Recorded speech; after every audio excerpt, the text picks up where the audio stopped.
qu'on l'a qualifié comme étant une communication orale. Donc, vous devez être un peu patient. Vous allez voir beaucoup de rouge aujourd'hui. Cette nuit-là, vous allez voir beaucoup de rouge vraiment. C'est la raison pour laquelle vous devinez, c'est le symbole de la SIDAction. Donc, ensemble contre le sida.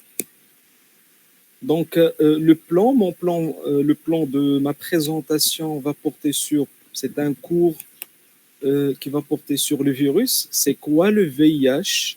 Une présentation virologique générale. Puis après, qu'est-ce qu'il y en est de l'épidémiologie mondiale et au Maroc? Parce que et je vais m'attarder un peu dans l'épidémiologie, chose qui est très importante. Et puis après, c'est quoi la physiopathologie du VIH? En bref, au fait. Et puis après, le diagnostic. Le diagnostic surtout biologique, puis après le diagnostic clinique en fonction des manifestations de l'infection à VIH, et puis après, le suivi, quels sont les paramètres et comment suivre un patient VIH sous traitement antirétroviral. Et puis, le SIDA, le stade SIDA. C'est quoi le stade SIDA? Comment on entend parler du syndrome de l'immunodéficience acquise, mais c'est quoi? C'est quoi la définition scientifique exacte du sida et comment peut-on qualifier un sujet comme étant dans le stade sida? Et enfin, on verra le traitement et prévention. Et d'ailleurs, j'ai oublié de vous dire que j'ai intitulé ma présentation VIH de la physiopathologie au traitement préventif parce que je vois personnellement que le traitement jusqu'à présent, c'est vrai que le traitement antirétroviral prend la flambée, mais au fait, c'est le traitement préventif qui prend la place. Donc, on va commencer en premier lieu par la présentation du virus. Donc, une étude qui a été publiée dans le The Lancet, la revue, elle a défini le VIH comme étant donc un virus donc, qui est issu du virus de l'immunodéficience simienne. Je vais vous expliquer. En fait, c'est un virus, je vais vous expliquer l'évolution, c'est un virus qui a eu le jour chez le singe. Et puis après, ça a passé au chimpanzé.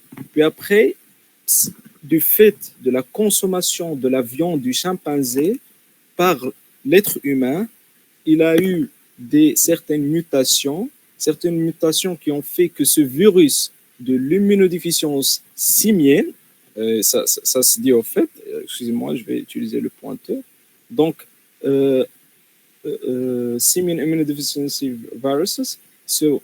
Donc, c'est un virus de l'immunodéficience simienne. C'est par rapport au chimpanzé. Donc, ça a passé au sujet humain et donc ça a subi des mutations. Et puis après, c'est devenu le VIH. Et ben, on a deux sérotypes, le VIH, le VIH1 et le VIH2. Au fait, le VIH1, il y a certains types, des sous-types, mais ce qui prédomine, celui qui donne beaucoup de pathologies, c'est le groupe M. Retenez-le, c'est le groupe M du VIH1.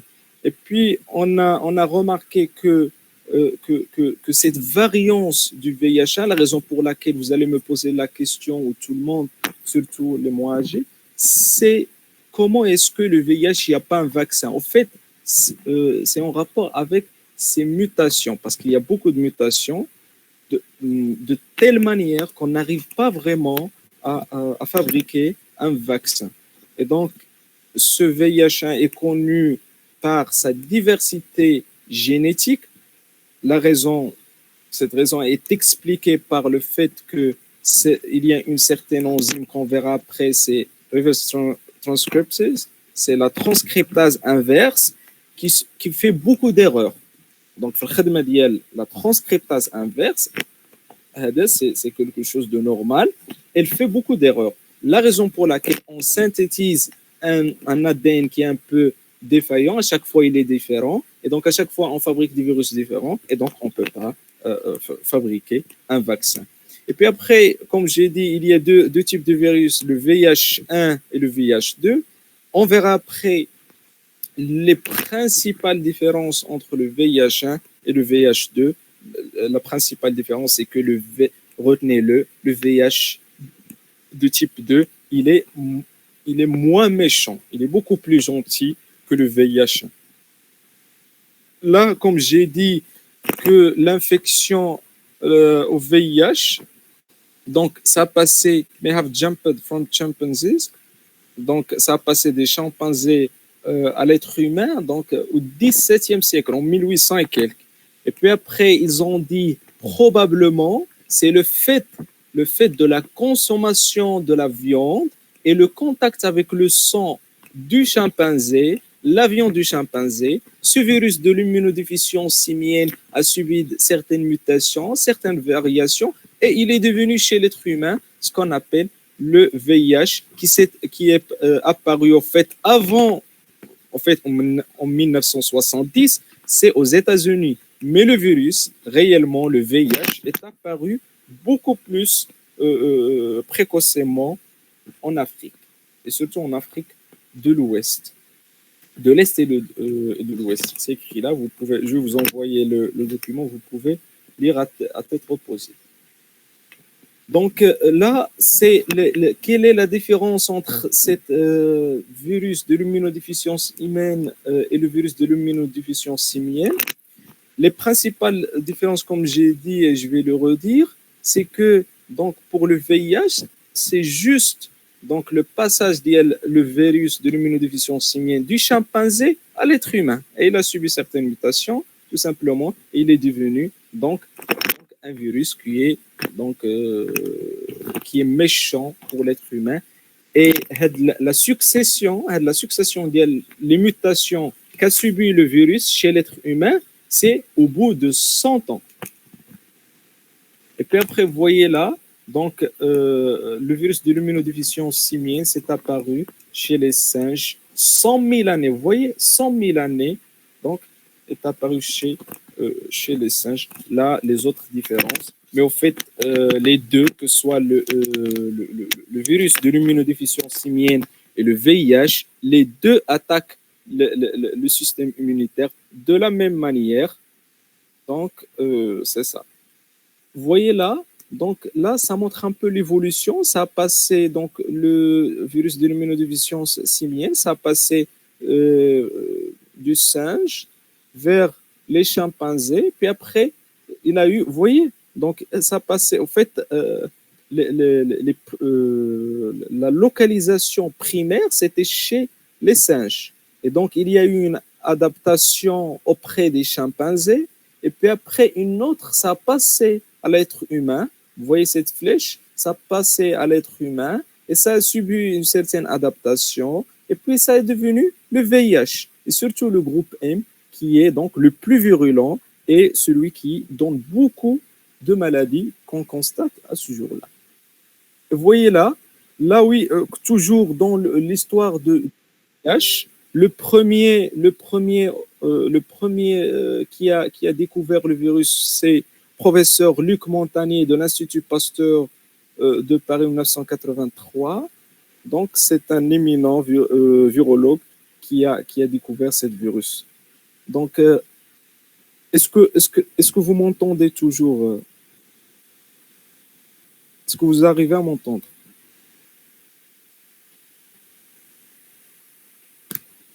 Ok. Donc parce que je suis en plein écran, j'arrive pas à voir le chat. Si quelqu'un peut allumer le micro, il n'y a pas de souci. Merci. Donc là, on arrive à la structure du virus. Donc, je vous apprends rien du tout. Juste, je suis en train de vous rappeler la structure du virus. Donc on a des protéines de structure, certains enzymes et le génome.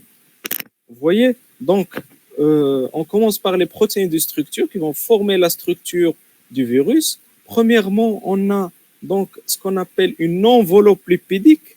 Vous voyez, c'est ça, bicouche phospholipidique. Et c'est elle qui va permettre une certaine, c'est pas elle vraiment, mais ça va faciliter la fusion avec les cellules de l'être humain qui aussi sont dotées d'une bicouche phospholipidique. Et puis après, il y a certaines protéines extrêmement importantes à retenir. C'est la glycoprotéine. donc, de fixation. C'est la GP120. Donc, le virus, donc, le VIH, donc, il est doté de cette glycoprotéine 120. On l'appelle glycoprotéine de fixation ou de l'enveloppe. Glycoprotéine de fixation. Pourquoi elle est appelée de fixation? Tout simplement parce que c'est elle qui va permettre au virus de se fixer sur le lymphocyte CD4. On verra après. Et puis après là, il y a la protéine transmembranaire, la glycoprotéine 41 ou glycoprotéine transmembranaire. Pourquoi elle est appelée transmembranaire? Parce que tout simplement, elle traverse toute la membrane. Vous voyez, transmembranaire. Donc, puis après, il y a certaines autres protéines qui vont protéger. Là, une matrice protéique, c'est la P17 en blanc. Puis après, une capside, ce qu'on appelle la P24, là. Et puis après, on a le génome. Le génome, il est un peu entouré par ce qu'on appelle nucléocapside. C'est ça. C'est ça en noir. Nucléocapside. Vous voyez? Donc, c'est ça le nucléocapside. Et puis après, on a des enzymes qui vont permettre donc, au virus de se multiplier. Premièrement, la transcriptase inverse. Donc, retenez uniquement les noms, il n'y a pas besoin d'apprendre donc, les P, etc. Donc, la transcriptase inverse, il y a l'intégrase. Vous voyez, la transcriptase inverse, on va vous expliquer après, c'est elle qui va transcrire l'ARN viral en ADN complémentaire. Puis après, on a l'intégrase, celle qui va intégrer le génome viral dans le génome cellulaire de l'être humain. Puis après, la protéase, comme son nom l'indique, elle va couper certaines donc, grosses protéines, donc en polypeptides. Et puis après, là, vous voyez là, donc, le génome viral, ces filets-là qui sont enroulés ou qui sont protégés par la nucléocapside. Donc, on dit que le VIH, il a un génome viral à type ARN viral double brin. Donc, bref, retenez la glycoprotéine de fixation, la GP120, la glycoprotéine transmembranée GP41, les enzymes très importants, la transcriptase inverse, l'intégrase, la protéase et le génome viral. C'est un virus ARN. Là, comme je vous ai dit, la comparaison entre le VIH de type 1 et de type 2, en fait, si vous constatez en plein pratique, donc lorsqu'on demande la sérologie, on écrit sérologie VIH1, VIH2. Mais quelle est la différence? En fait, cet article a été publié dans The Lancet, toujours. Donc, ça a été la différence. C'est vrai, ils ont beaucoup de similarités en termes de l'arrangement génique, les modes de transmission, la physiopathologie, les deux dans le stade SIDA, mais vraiment, la différence, c'est que, comme je vous ai dit tout à l'heure, c'est que le VIH du type 2, il est moins méchant. Pourquoi il est moins méchant? Tout simplement parce qu'il y a peu de transmissibilité. En fait, la transmission, il est moindre. Il est moindre pour le VIH2. En plus, pardon, je m'excuse. Donc, en plus, cette différence, jusqu'à présent, il n'est pas vraiment élucidé. Et puis après, donc retenez-le, le VIH de type 2, il est beaucoup plus fréquent l'Afrique de l'Ouest et le Portugal. Donc, Afrique de l'Ouest, Portugal. Alors que le VIH de type 1, il est ubiquitaire partout dans le monde. Oui, c'est ce que j'ai dit. En fait, ils ont conclu que le VIH de type 2, il donne une réponse immunitaire qui est formidable, magnifique. Ils ont dit même si cette réponse immunitaire, donc si cette réponse immunitaire a eu le jour pour le VIH de type 1, donc on verra bien une très bonne évolution clinique et biologique, etc. Donc, c'est écrit là. La réponse immunitaire face au VIH de type 2, il apparaît plus protective donc, contre la maladie.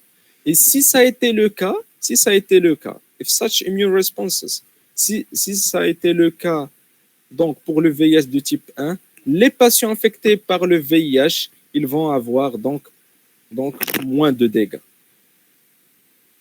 Donc, on retient, oui, une autre différence, c'est qu'on verra après ce qu'on appelle les antirétroviraux. Il y a certaines familles. Il y a une famille des inhibiteurs non nucléosidiques de la transcriptase inverse. C'est une famille qui ne marche pas sur le VIH de type 2. Retenez-le. Donc, l'inhibiteur nucléosidique, non nucléosidique de la transcriptase inverse ne marche jamais sur le VIH de type 2. C'est expliqué par une résistance naturelle. Donc, je récapitule. Le VIH, la différence entre VIH de type 1 et VIH de type 2. Le VIH de type 2, il est donc plus fréquent dans l'Afrique de l'Ouest et le Portugal. Le VIH de type 1, il est ubiquitaire. Moins de transmission, moins de risque de transmission de VIH pour le VIH de type 2, moins de virulence et moins de dégâts pour le VIH de type 2. Et la réponse immunitaire naturelle en face au VIH de type 2, il est très efficace. En plus, enfin, donc, il y a une résistance naturelle du VIH2 donc, aux inhibiteurs non nucléosidiques de la transcriptase inverse. Donc, on a un peu parlé, on a survolé qu'est-ce qu'il y en a du virus, définition, etc. Donc, maintenant, on verra qu'est-ce qu'il y en a de l'épidémiologie. Vous voyez, on va un peu s'attarder sur l'épidémiologie mondiale et donc au Maroc. Donc, ce sont des statistiques très récentes au fait de 2022 qui ont été publiées au début de 2023. J'ai cherché au fait les données récentes de 2023. Jusqu'à présent, il n'y a aucun, il y a rien jusqu'à présent. Donc, jusqu'à présent, on a 39 millions en prévalence. Il y a 39 millions de patients qui sont infectés par le VIH en 2022. Et 1,3 million personnes ont été infectées uniquement en 2022. Vous voyez, là, c'est la prévalence, là, c'est l'incidence. L'incidence annuelle en 2022 a été de 1,3 million et 630 000 donc, personnes qui ont été décédées malheureusement en 2022. Les populations clés, au fait, la prévalence mondiale, retenez-le, un chiffre, donc un pourcentage est de 0,7%. Au Maroc, c'est 0,07%. Donc, dans le monde, c'est 0,7%. Maintenant, on verra qu'est-ce qu'il y en a des populations clés. Au fait, dans l'épidémiologie de ce domaine du sida, du VIH, il y a toujours les statistiques de la population générale et de la population clé à part. La population clé, lorsqu'on dit population clé, c'est tout simplement les populations, les sujets qui sont à haut risque donc, de contamination par le VIH. Les travailleuses de sexe, les homosexuels et les autres hommes ayant des rapports sexuels avec les hommes, les personnes qui s'injectent des drogues à condition, en fait, il faut caractériser ça, il faut dire que qui s'injectent des drogues qui partagent donc les seringues d'injection, les personnes transgenres et les personnes incarcérées. Vous voyez là, donc chez les personnes transgenres, c'est de 10% à peu près. Vous voyez, chez les personnes homosexuelles, est de 7,5%, 5% pour les personnes qui s'injectent des drogues, 2,5% pour les travailleurs du sexe et 1,4% pour les personnes incarcérées. Pourquoi il faut quantifier les choses comme ça? C'est pour cibler ces populations clés, c'est pour les cibler aussi bien pour le dépistage, aussi bien pour le traitement et le suivi. Par exemple, si j'ai un pourcentage de 10% de personnes incarcérées, ben là, c'est le calvaire. Il faut chercher derrière qu'est-ce qu'il y en a dans les prisons, etc. Donc, les objectifs de dépistage, en fait, l'ONU-SIDA, l'ONU-SIDA, c'est la structure de l'ONU qui est chargée de la prise en charge du sida, donc a posé un protocole, disons, le 95-95-95. En fait, c'est quoi ça? C'est un projet au bout de 2030. Vous voyez, au bout de 2030, il faut dépister 95% des cas existants. Et ces 95 qu'on a dépistés, il faut traiter 95, il faut traiter 95% de ces patients qui ont été donc dépistés. Et les patients qui ont été traités sous traitement, 95%, il faut qu'il ait une charge virale indétectable. Je vais m'expliquer. Charge virale indétectable, c'est-à-dire le virus dans le sang, il est très bas. La quantité du virus, plus exactement la quantité de l'ARN viral, elle est donc basse. On dit que la charge virale est indétectable. Si on veut être beaucoup plus exact, c'est un seuil de la charge virale qui est inférieur à 50 copies, 50 copies par millilitre. Donc, je vais m'expliquer. 95, 95, 95, c'est-à-dire 95, il faut dépister 95 de tous les VIH positifs. Donc, les 95 qu'on a dépistés, il faut que 95% aient leur traitement. Et puis après, 95% des personnes vivant avec le VIH qui ont eu leur traitement, il faut qu'ils aient une charge virale indétectable. Et donc, ce pourcentage sur le plan mondial a été de 86%, 76% et 71% donc en 2022. Mais on est un peu loin des objectifs. Je vais vous montrer après au Maroc qu'est-ce qu'il y en est de ce projet-là. En fait, on parle plus de personnes malades, ou disons malades VIH ou VIH positif, c'est mieux donc dire personnes vivant avec le VIH. On ne dit plus un malade, c'est juste pour déstigmatiser et dire PVVIH, vous allez voir ça. Donc, personnes vivant avec le VIH. Vous voyez là un peu l'épidémiologie mondiale. Vous voyez 39 millions, comme je vous ai dit, 39 millions comme total, comme prévalence mondiale. Vous voyez? Donc, à peu près, j'ai calculé, c'est 25, toute l'Afrique, ça fait 25 millions, seulement en Afrique. Vous voyez là, Afrique orientale et australe, 20 millions comme prévalence. Qu'est-ce qu'il y en a de la région MENA, Middle East and North Africa? C'est 190 000 cas. Donc, en 2022, on dit plutôt que c'est bien, malgré tout. Vous voyez là? Donc, vous voyez l'épidémie. Si vous calculez là, le total, c'est à peu près 25,7 millions, si je me rappelle bien, donc seulement donc, en Afrique, donc, de cas pendant 2022. Maintenant, l'épidémiologie au Maroc. Quelqu'un qui a un message?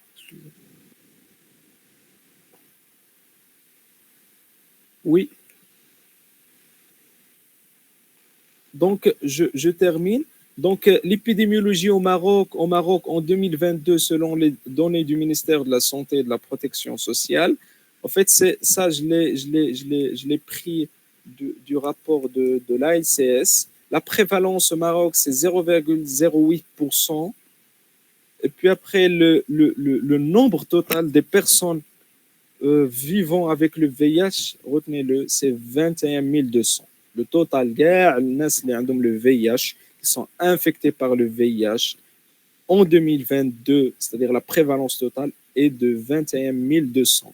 Et 760 ont été découverts donc, en 2022. Vous voyez? Donc, c'est l'incidence annuelle. Donc, en plus, 4 367 personnes ignorent leur séropositivité. Donc, donc ils ne connaissent pas leur statut sérologique. Et on n'a pas pu leur inclure de la population dont on est de leur statut sérologique. Très bien, là, vous voyez là la cascade dont je vous ai parlé, la stratégie de ONU-SIDA 95, 95, 95. Vous voyez le nombre de personnes vivant avec le VIH au Maroc, 21 200. Jusqu'à présent, donc 16 833 connaissent leur statut sérologique. C'est-à-dire 79% ديال هاد الناس ديال 21 200. C'est-à-dire 79% ديال 21 200 connaissent leur statut sérologique. On est à peu près à 80%. On est loin de 95%. En fait, quand vous voyez 21 200, c'est le nombre total. Aussi bien les sujets qui connaissent leur statut et les sujets qui ne connaissent pas leur statut sérologique. C'est-à-dire, il y a, en fait, c'est des calculs qui sont un peu sophistiqués, des calculs statistiques qui ont pu inclure les sujets qui ne connaissent pas leurs statistiques, qui sont VIH positifs ou pas, et on les a inclus 21 200. Les gens qui sont jusqu'à présent au Maroc, le total, qui sont vraiment sûrs de leur séropositivité, ils sont à peu près de 16 833, c'est-à-dire 79 du 21 200. Puis après 95%, tant mieux, 95% ديال هاد الناس, ils prennent leur traitement antirétroviral, c'est une très bonne chose. Et puis après 93% des personnes sous traitement antirétroviral, ils ont une charge virale indétectable, ça va, mais il faut être dans le bon chemin. On est dans le bon chemin. Il faut 2% pour arriver aux objectifs de l'ONU-SIDA. Donc c'est ça, il faut qu'on ait au bout de 2030 95, 95, bref. Donc, bref, l'épidémiologie au Maroc, 44% des sujets positifs sont des femmes. Le sexe ratio, il est de 1,6, c'est-à-dire les hommes ils sont beaucoup plus infectés que les femmes. La population jeune, elle est concernée d'à peu près 44 ans, 32%, 32% des cas positifs totaux, c'est uniquement les 5 dernières années, c'est-à-dire post-Covid, vous voyez là, beaucoup de liberté, disons, ça a flambé. Donc la transmission sexuelle, c'est le mode le plus fréquent donc le mode le plus fréquent de la transmission du VIH, à peu près plus de 90%, surtout le mode hétérosexuel. C'est, disons, que le mode hétérosexuel est le mode principal, voire dominant de la transmission de VIH au Maroc. Les cas notifiés en 2022, comme je vous ai dit, donc 1359 avec une prévalence de 21 200 au total, prévalence. Ceux qui ont décédé en 2022, c'est 345. Les nouveaux VIH positifs, ils sont de 951 et les décédés, ils sont de 388. 62% des cas notifiés durant les 10 dernières années, ils sont asymptomatiques. Ceci dit vraiment que la stratégie de dépistage est efficace. C'est-à-dire, 62% ديال الناس اللي عندهم VIH كانوا ما بيهم عليهم حتى لقاو بان عندهم l'infection à VIH, ce qui implique une bonne stratégie de dépistage qui est déjà menée. Donc là, l'épidémiologie au Maroc, 74% des cas ils sont concentrés donc, dans les 4 régions. Donc la région de Casablanca au podium, Marrakech, Safi, Souss Massa et la région de Rabat. L'épidémiologie, là, c'est un graphique que j'ai pris du rapport national SIDA du ministère de la Santé. C'est très récent. Ça a été publié en 2023. Donc, vous voyez, ça montre que la prévalence donc, du VIH au Maroc, elle est de 0,07%. À peu près, certains disent 0,08%. Ben, sur le plan mondial, je vous ai dit, c'est de 0,7%. Donc, c'est bien. Bon, là, ça montre les cas. Donc, à partir de 2022, ça a connu une certaine stabilité du fait de la Covid, etc., au fait de la généralisation, des moyens de prévention. Vous voyez, la prévalence du VIH au Maroc est restée stable en 2022. Là, ça parle un peu des cas notifiés. Donc, les cas notifiés en 2022, je vous ai dit, c'est un total de 1359 comme incidence annuelle, 951 VIH, donc uniquement au stade VIH ADI, et 388 déjà au stade SIDA. C'est-à-dire, 951, 388, ça donne 1359. Et le sexe ratio, il est de 1,6, comme je vous ai dit. Donc, c'est beaucoup plus fréquent chez les hommes d'une proportion de 60, de 50, 56%, oui, c'est ça. Et puis après, la transmission par voie hétérosexuelle homme-femme de plus de 99%. 90%, pardon. Là, la tranche d'âge la plus touchée, c'est la tranche d'âge des jeunes, du 25 à 44 ans. Vous voyez là, c'est un graphique qui montre, vous voyez là, c'est la répartition des nouvelles infections. En fait, quand je vous ai dit les cas, vous voyez, de la planche, 44% des femmes, c'est entre la période 2018 et 2022. Et là, les hommes constituent 72% et les femmes 28%. En fait, ça, c'est uniquement la période de 2022. Vous voyez là l'évolution de l'incidence de chaque année. À partir de l'année de 2005, ça a connu une chute du fait de la généralisation du traitement antirétroviral, l'accessibilité du traitement antirétroviral, les moyens de prévention, ils sont là. En fait, il y a l'instauration de ce qu'on appelle la PrEP. Je vais vous expliquer après la PrEP et la PEP, la prophylaxie, la prophylaxie post-exposition et la prophylaxie pré-exposition. Vous voyez? Donc là, c'est l'évolution des décès. À partir de 2010, ça a connu une chute. Les décès sont toujours beaucoup plus fréquents chez les hommes. Vous voyez là, on arrive au mode de transmission de VIH. Oui, est-ce qu'il y a des questions? Ok, je continue. S'il y a des questions, vous pouvez me les laisser dans le chat. Il n'y a pas de souci. Donc, les modes de transmission de VIH, il y a trois grandes modes.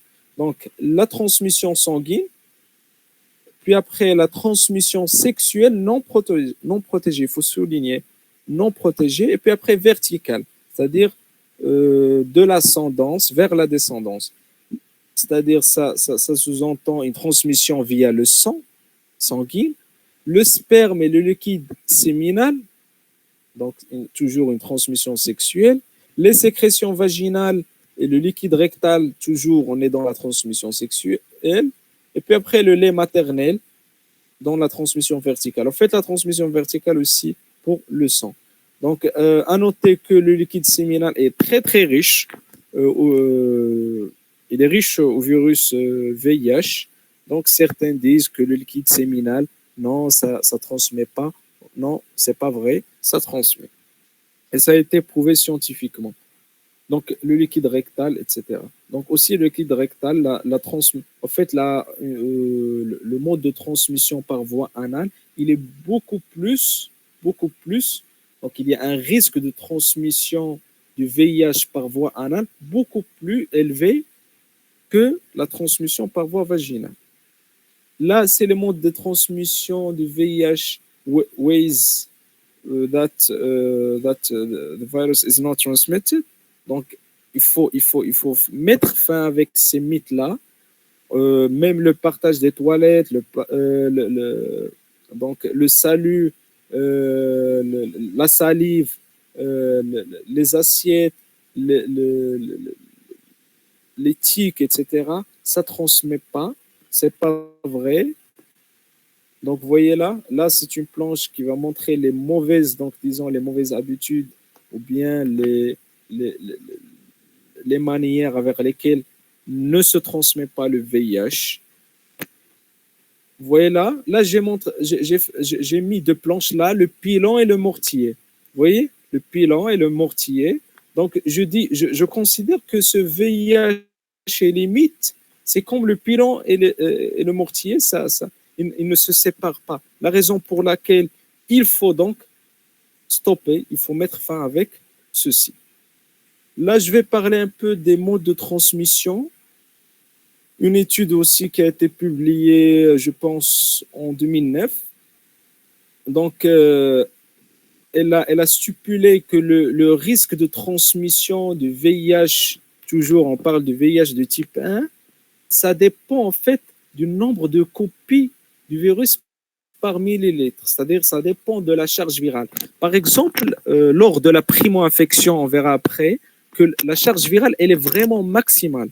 Elle est vraiment maximale. La raison pour laquelle, durant la période de la primo-infection, il faut faire une abstention sexuelle parce que le risque de transmission, il est donc très, très élevé. Vous voyez là, ça, en fait, toujours dans les modes de transmission, comme je vous ai dit, ça dépend de la charge virale. Une charge virale élevée sous-entend donc une transmission du VIH facilement. En fait, là, le liquide séminal, le liquide vaginal, donc, ce sont des modes de transmission. Donc, et d'autres facteurs qui vont augmenter le risque de transmission, notamment donc, des ulcérations génitales et les infections génitales à type herpès simplex virus de type 2. Au fait, par exemple, je vais vous donner un exemple pratique. Les infections, les IST à type de la syphilis, la trichomonose, etc. Toutes les IST qui vont causer des ulcérations génitales, génito-anales, en fait, il augmente vraiment le risque de transmission de VIH et ça a été toujours prouvé donc, scientifiquement. Donc, les modes de transmission, là, je vous projette là la circoncision. Donc, une étude qui a été menée toujours, qui a été aussi publiée dans la revue de Lancet.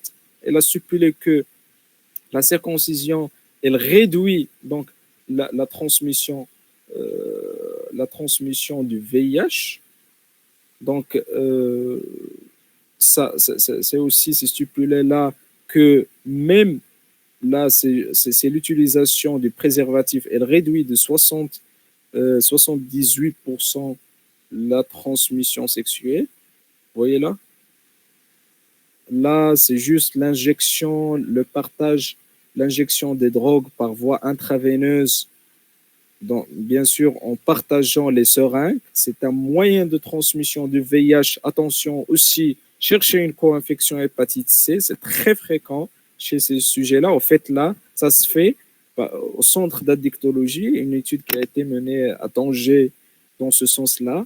Le dépistage de l'hépatite C et le dépistage du VIH, ça se fait en concomitance. En fait, ce sont deux co-infections très fréquentes chez les sujets donc toxicomanes.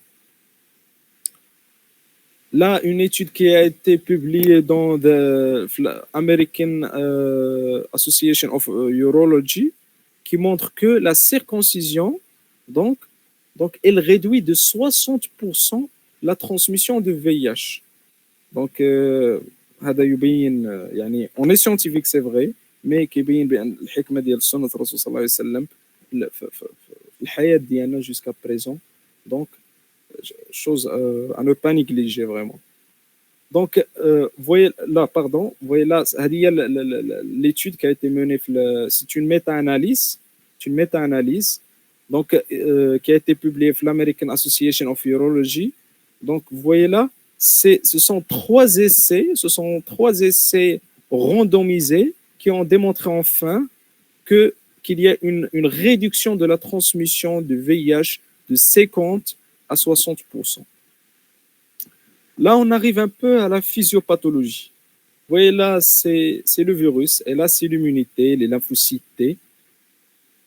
La physiopathologie, je vais vous expliquer un petit peu. Là, c'est le virus avec ses structures. Vous voyez, là, c'est la cellule avec sa membrane. Là, c'est le cytoplasme de la cellule. Et là, c'est le noyau. La cellule, c'est le lymphocyte TCD4. Vous vous souvenez bien, le lymphocyte T, il y a deux types en fonction des récepteurs. Soit un lymphocyte TCD4, soit un lymphocyte TCD8. On l'appelle lymphocyte TCD4 ou bien lymphocyte T helper. L'autre, le lymphocyte TCD8 ou le lymphocyte T cytotoxique. Très bien. Là, c'est le virus. Il vient avec sa glycoprotéine. Souvenez-vous, la glycoprotéine 120. Il vient. Là, il y a le récepteur. Le récepteur CD4. Très bien.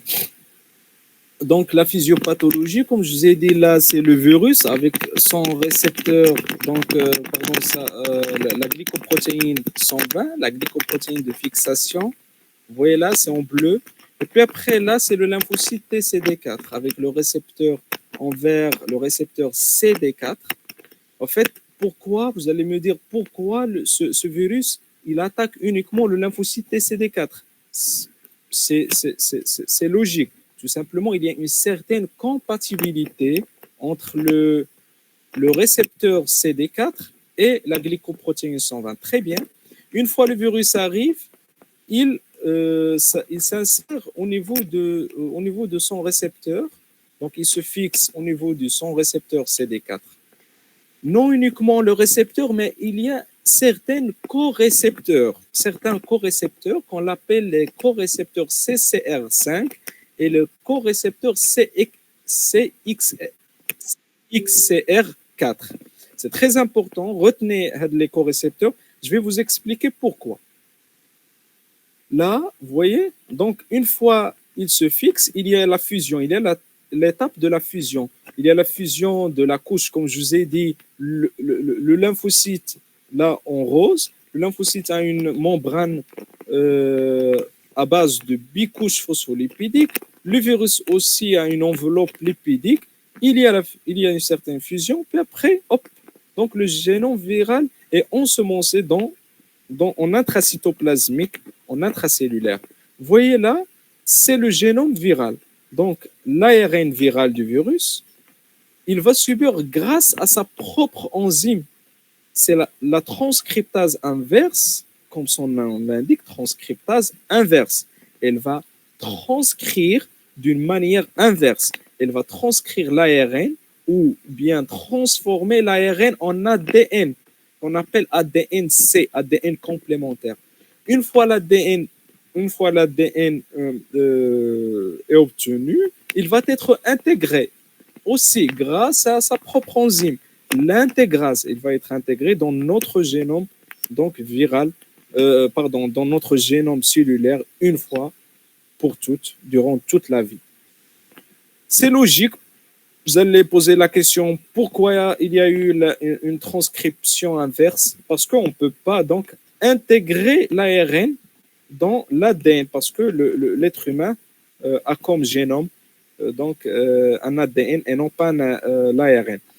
Puis après, une fois le génome viral est intégré, il est devenu une partie du génome cellulaire propre à la cellule. Il va y avoir une transcription, la transcription عادية ديال كاع les gènes, parce que la cellule, comme vous le savez tous, elle a besoin de synthétiser des protéines, etc. Et puis après, il va y avoir une transcription de son propre génome, va aussi, disons, le génome viral, je le qualifie toujours comme étant un génome qui est parasitaire, qui va nous parasiter. Il va profiter de la machinerie cellulaire. C'est une machinerie, une réelle machinerie, et qui va en profiter. Puis après, il va y avoir une transcription. tiens, on va fabriquer de l'ARN viral et de l'ARN cellulaire. L'ARN viral, il va être traduit, bien sûr, il va être bien sûr transcrit en ARN. On va prendre un peu d'ARN, on va le laisser pour former le virus. Puis après, on va le transformer, donc on va le traduire en ADN. Puis après, pour traduire, pardon, on va le traduire pour fabriquer des protéines. Puis après, il va y avoir des clivages, des grosses protéines grâce à la protéase pour fabriquer les petites protéines, comme je vous ai montré, les nucléocapsides, la matrice protéique, les enzymes. Et puis après, on va fabriquer ce qu'on appelle des petits virus, qu'on appelle les virions. Vous voyez? Tiens, on va libérer des virus. Vous voyez là, si je me souviens bien, une personne ayant, donc, si je me rappelle bien, mais bon, ça peut, un seul virus, ça peut donc libérer à peu près 1 milliard. Et je ne veux pas dire une bêtise. Je vais vous dire le groupe. Vous voyez là, les enzymes, on va profiter pour fabriquer un certain médicament. Il y a ce qu'on appelle les inhibiteurs de la fusion, certains qui vont inhiber la fusion, certains qui vont inhiber la transcription inverse, certains qui vont inhiber l'intégrase, certains qui vont inhiber la protéase. Là, c'est juste pour vous dire que la transcriptase inverse, il fait beaucoup d'erreurs. Ceci va nous donner des virus qui sont très variants en termes de leur génome. Et donc, il est impossible de fabriquer un vaccin jusqu'à ce jour-là. Et puis après, là, les corécepteurs, je vais en parler après, en fin de la séance. C'est très, très, très intéressant. بالضبط علاش نتكلموا على لي كوريسبتور غادي نتكلموا على هذوك les 5 personnes vivant avec le VIH qui ont été guéries. يعني تشافوا من VIH, il y a une certaine implication ديال هاد les corécepteurs. Très bien. Là, la physiopathologie, la pathogénie, c'est que comment dirige le VIH infecte toutes les cellules ayant les récepteurs CD4, mais attention, ce n'est pas uniquement les lymphocytes T. Il y a d'autres cellules qui sont dotées de ce récepteur CD4, notamment les astrocytes.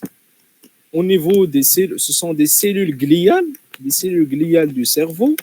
Les cellules de c'est pas écrit là, mais bon, les cellules de Langerhans, les macrophages, toutes ces cellules sont dotées de récepteurs CD4. Vous voyez, les macrophages, les monocytes, ils sont dotés de ces récepteurs et ils sont infectés.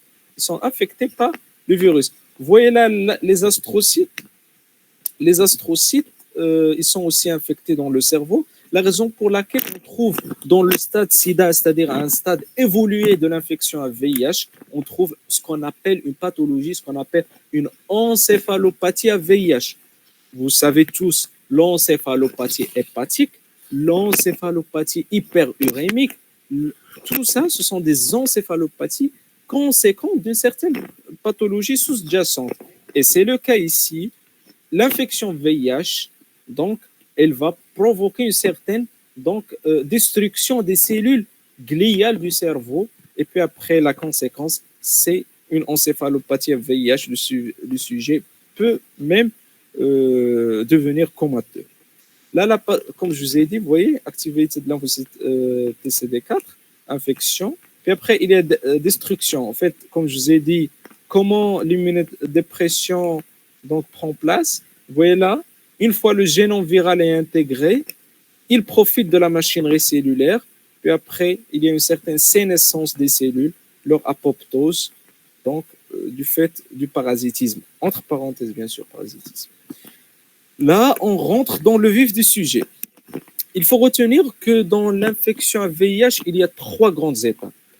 Il y a l'étape de la primo-infection, l'étape de la phase asymptomatique, celle-là, et l'étape SIDA. La primo-infection, c'est les 15 à 20 jours premiers. La phase asymptomatique, il y a pas mal de choses qui passent là, mais ni vues ni connues. C'est asymptomatique. Et puis après, le stade sida, c'est le parrain des infectiologues. Vous voyez là? Donc la primo-infection, on verra qu'est-ce qu'il y en a des paramètres. En rouge, c'est le taux de CD4, c'est l'immunité. En vert, c'est la charge virale. Vous voyez. Donc, lors de la période, moi je suis par exemple, moi je suis personne vivant avec le VIH. Donc c'est ça le point. Je suis infecté à J0. Donc, durant la période de la primo-infection, la charge virale, il est vraiment maximale. Retenez-le. La charge virale durant la primo-infection, il est maximal et le sujet, il est très, très, voire même extrêmement transmissible. Et puis après, l'immunité descend un peu, descend de manière aiguë. Puis après, durant la phase asymptomatique, la charge virale, donc vraiment, elle a un aspect en dents de scie, ça augmente, ça descend. L'immunité descend petit à petit. Mais bon, ceci est expliqué par comme une reconstitution immunitaire, comme si le système immunitaire est giflé tout d'un coup, ou il est recruté tout d'un coup pour se défendre. Et puis après, une fois le stade sida, là c'est le calvaire, la charge virale devient même aussi maximale et le taux de l'immunité, il est catastrophique. Ça peut arriver même à zéro. À zéro. Vous voyez là, le taux de CD4 pour retenir, il est situé entre 500 et 1500 cellules par millimètre cube. Vous voyez là toujours l'évolution, charge virale, taux de CD4, primo-infection, souvent inaperçu, mais bon, je vais vous expliquer qu'est-ce qui se passe dans la primo-infection. Il y a certains signes cliniques. La phase asymptomatique, ben, la primo-infection, je vous rappelle, la durée entre 15 à 20 jours. La phase asymptomatique, en moyenne 7 ans. Et ça peut arriver même jusqu'à 10 ans. Le stade sida, c'est les maladies, c'est les infections opportunistes. Je reviens là, c'est la tuberculose, le Kaposi, la maladie de Kaposi, la pneumocystose, la toxoplasmose, les lymphomes malano-hodgkiniens, l'infection cytomégalovirus, les infections aux mycobactéries, aux mycobactéries atypiques, notamment ce qu'on appelle le MAC, Mycobacterium avium complexe, tout ça, ce sont des infections opportunistes qui classent le sujet parmi donc, les personnes vivant avec le VIH stade sida. Vous voyez là, le traitement, ben, c'est si on traite, plus on traite, donc on tarde, plus il y a d'effets indésirables, plus il y a de l'inflammation chronique. Il faut traiter aussi bien l'infection VIH que les maladies opportunistes. Vous savez tous, les interactions médicamenteuses, eh ben, comme je vous ai dit, c'est le calvaire. Donc, c'est vraiment difficile. Donc, vous voyez là, toujours, c'est juste un peu beaucoup plus détaillé. Vous voyez, 15 à 20 jours pour la primo-infection, 7 ans en moyenne pour la phase asymptomatique. En fait, durant cette période, je reviens, cette période de primo-infection, qu'est-ce qu'il y a? Il y a une simple virose. Il a un syndrome qui est un syndrome pseudo-grippal, un type de céphalée, arthralgie, myalgie, asthénie, fièvre, très important, fièvre. Ça, c'est ça. Avec une simple virose. Alors que la phase asymptomatique, il y a pas mal de choses qui surviennent, mais qui sont un peu, qui sont pas vraiment très flagrantes. Mais je veux vous montrer chaque étape, les caractéristiques clinico-biologiques qui ont lieu. Là, c'est le diagnostic. On a terminé avec la physiopathologie, on vient au diagnostic. Là, c'est le temps. Vous voyez, là, c'est des marqueurs. Donc, quel est le bon marqueur pour détecter l'infection VIH? En fait, le premier marqueur qui apparaît, c'est l'ARN viral. Retenez-le. Au bout de 7 jours, l'ARN viral est déjà, donc, il est déjà positif. Ça apparaît à J7. Alors que les anticorps, ils ne sont détectés qu'après 4 semaines. Vous voyez, là, c'est le seuil de détection. J7, ça apparaît l'ARN viral.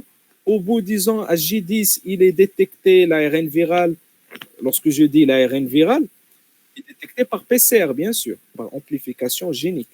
Vous voyez, le seuil de détection. Vous voyez, à J10, il est détecté l'ARN viral, alors que pour les anticorps, ce n'est détecté qu'après à peu près 4 semaines.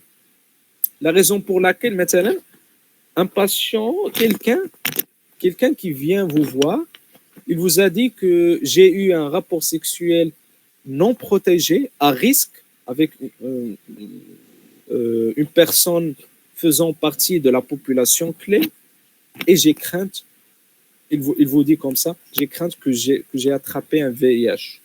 Ben, vous allez lui dire, vous allez lui faire bien sûr le test rapide, c'est-à-dire la détection des anticorps, au cas où il peut être infecté déjà le VIH. Mais bon, vous allez lui dire, il faut attendre à peu près 4 à 6 semaines. Généralement, on dit 6 semaines. Il faut attendre à 6 semaines. Tu viens me voir et on va vous faire le test rapide. Déjà, je pense que le test rapide, il est disponible aux pharmacies. Je ne suis pas sûr. Mais bon, s'il est vraiment pressé, il a les moyens, il peut même réaliser au bout de 10 jours à 20 jours, réaliser une PCR et détecter l'ARN viral. Là, c'est la stratégie. En fait, la stratégie, ça diffère de nous et la France. J'ai vu un peu les références.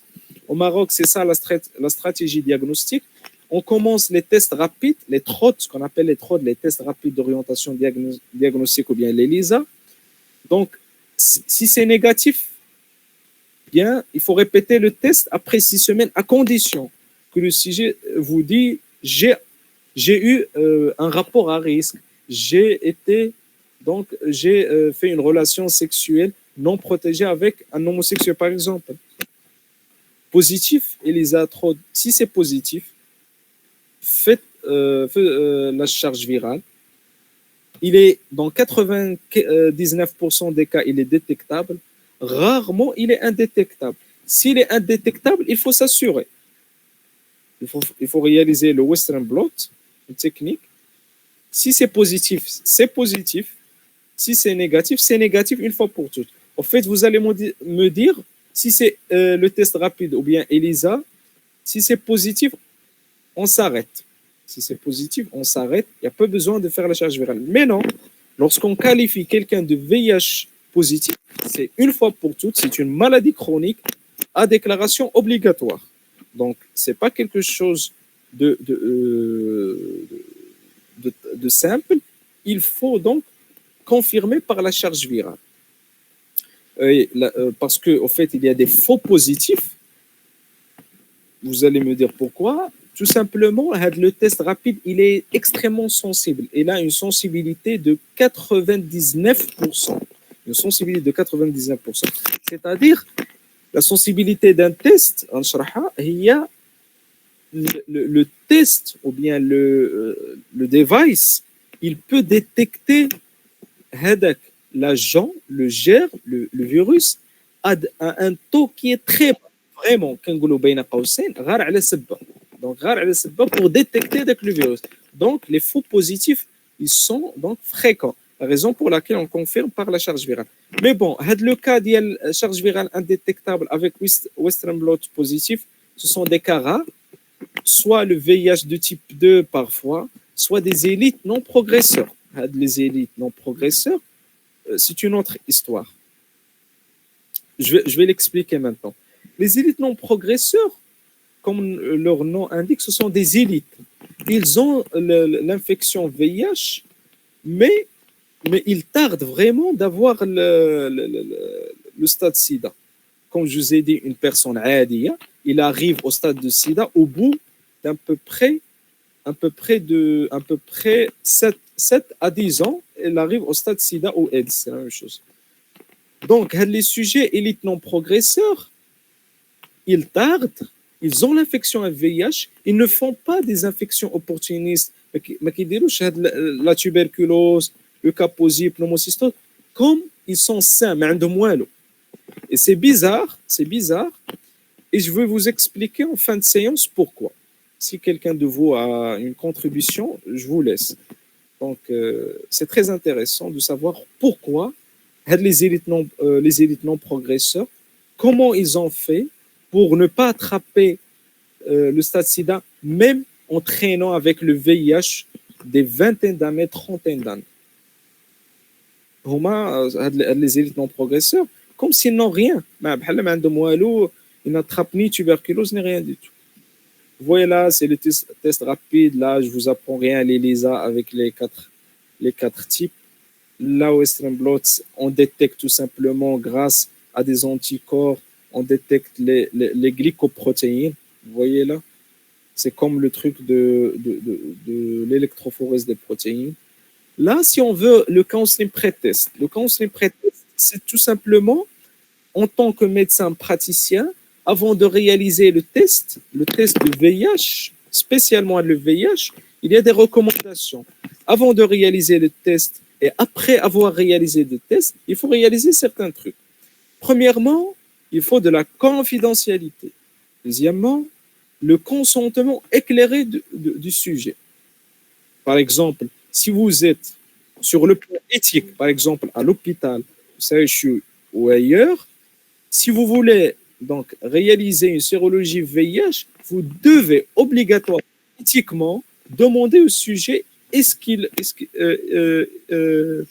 qu'il approuve donc une demande de sérologie. Donc, c'est particulier. Ce n'est pas comme un NFS, simple NFS ou je ne sais pas quoi. Il faut demander le consentement éclairé. Et c'est une recommandation internationale. Signification d'un résultat négatif, il faut lui dire que, tiens, même si le test est négatif, il faut le refaire dans 4 à 6 semaines parce que les anticorps, ils ne sont pas encore détectables. C'est ce qu'on appelle dans notre jargon la fenêtre sérologique. Signification d'un résultat positif, il faut lui dire, tiens, par exemple, il peut vous dire, le patient, résultat positif, il se peut que le test ne marche pas. Non. Vous devez lui dire que le test, il est extrêmement sensible. Il faut juste confirmer par la charge virale. Donc, la réalisation du test, il faut expliquer le déroulement. Donc, convenir de la date du résultat, c'est-à-dire lui donner la date de résultat. Le conseil post-test, je lui ai donné les informations, je réalise le test, et puis après, qu'est-ce que je vais lui dire? Tiens, je vais lui dire si le résultat est positif. Deux cas de figure, soit positif, soit négatif. On verra qu'est-ce qu'il y en a de résultats positifs. Premièrement, c'est une infection à VIH certaine. Bien sûr, à confirmer avec la charge virale, c'est-à-dire la PCR. Deuxièmement, il faut connaître les mesures de prévention en sachant les modes de transmission et les moyens. Il faut lui expliquer de s'abstenir, sinon, donc l'utilisation des préservatifs, éviter le partage des seringues si c'est un toxicomane, éviter les relations sexuelles non protégées, et puis après, orienter vers les structures médico-sociales, par exemple, le service, donc le centre de référence, par exemple, le service des maladies infectieuses et l'association de lutte contre le sida. Il faut discuter l'avantage du traitement antirétroviral. Il faut lui dire qu'en 2023, il y a un traitement. C'est ça, c'est pas une nouveauté, mais les gens ignorent ça malheureusement, que le VIH a un traitement et c'est très, très efficace, extrêmement efficace, et que même si le sujet prend, ça c'est les études qui le prouvent, la prise d'un traitement antirétroviral comme il le faut, l'espérance de vie, elle est identique à un sujet normal. Une prise d'un traitement antirétroviral avec bien sûr une charge virale indétectable, un taux de CD4 normal, l'espérance de vie de ces sujets VIH positifs veut dire donc une espérance de vie idem à celle d'un sujet normal. Enfin, lui encourager à annoncer aux partenaires. Le résultat négatif, il faut expliquer que le résultat négatif, pas d'infection, ou bien on est dans la fenêtre sérologique.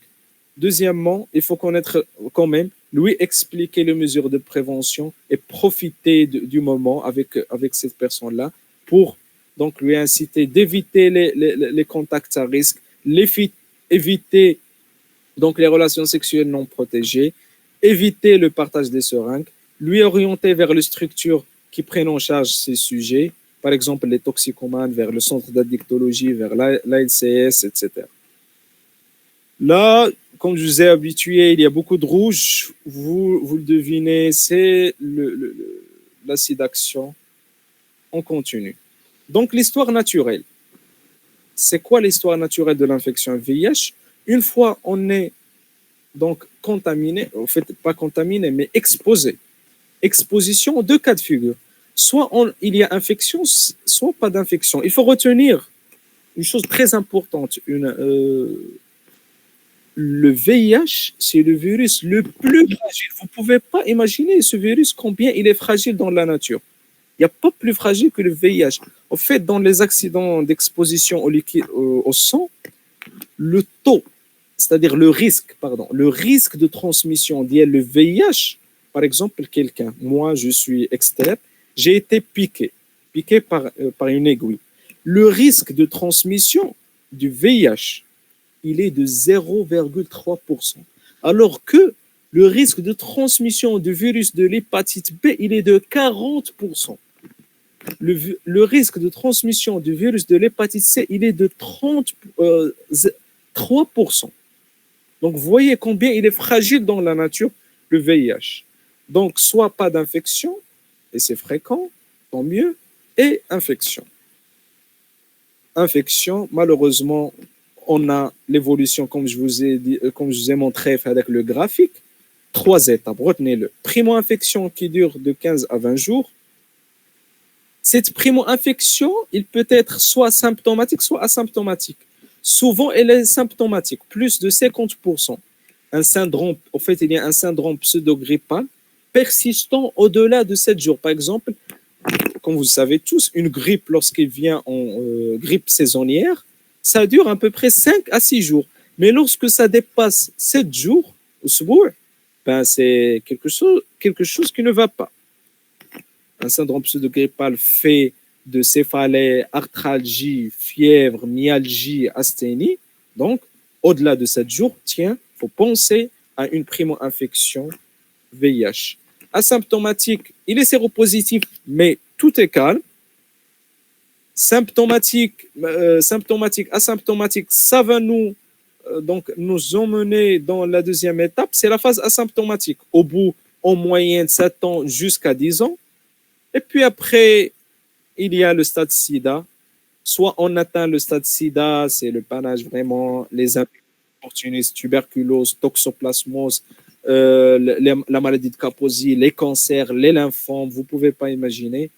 Soit je suis tant mieux un élite non progresseur, c'est-à-dire j'ai quelque chose de particulier dont je vais parler à la fin de la séance, soit pré-SIDA, c'est-à-dire avant SIDA. Là, on arrive à la suivi de l'infection à VIH. Comment il faut suivre? Parce que maintenant, souvenez-vous, on a parlé du diagnostic. Maintenant, on a décortiqué l'histoire naturelle.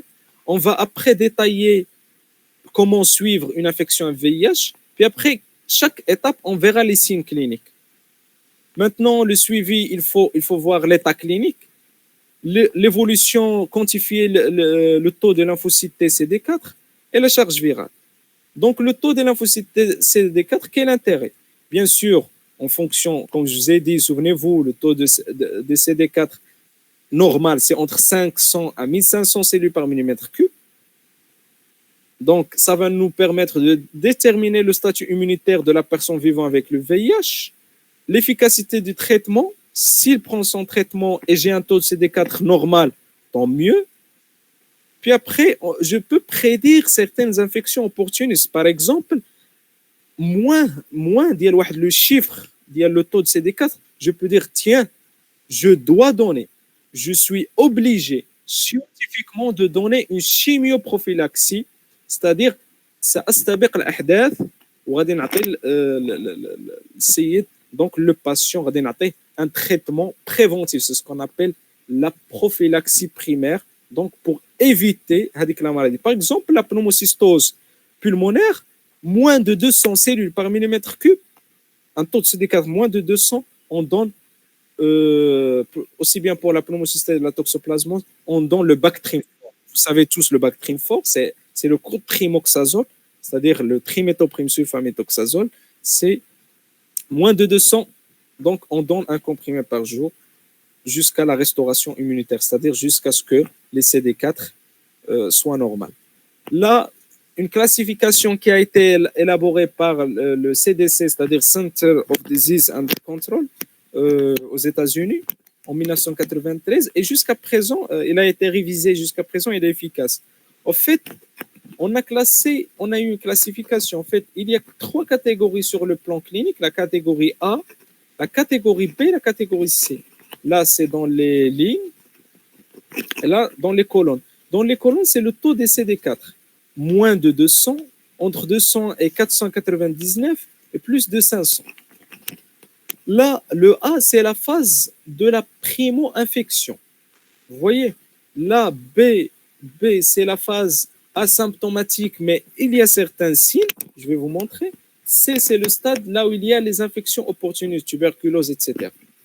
C'est le stade SIDA.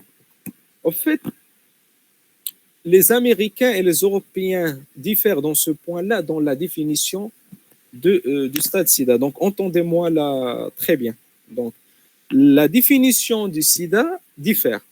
Concernant les Américains, ils classent, pardon, c'est pas cette planche, je ne veux pas vous montrer. Oui, les Américains, ils classent le A3, le B3 et le C3 comme étant SIDA. Vous voyez, le A3, B3, C3 comme étant SIDA. Pourquoi? C'est-à-dire, même si le sujet il a une primo-infection, mais un taux de CD4 moins de 200, tiens, il est SIDA. Il est classé SIDA. Même s'il est dans la phase asymptomatique, c'est-à-dire durant les 7 à 10 ans, mais il a un taux de moins de 200, SIDA. Déjà, il a des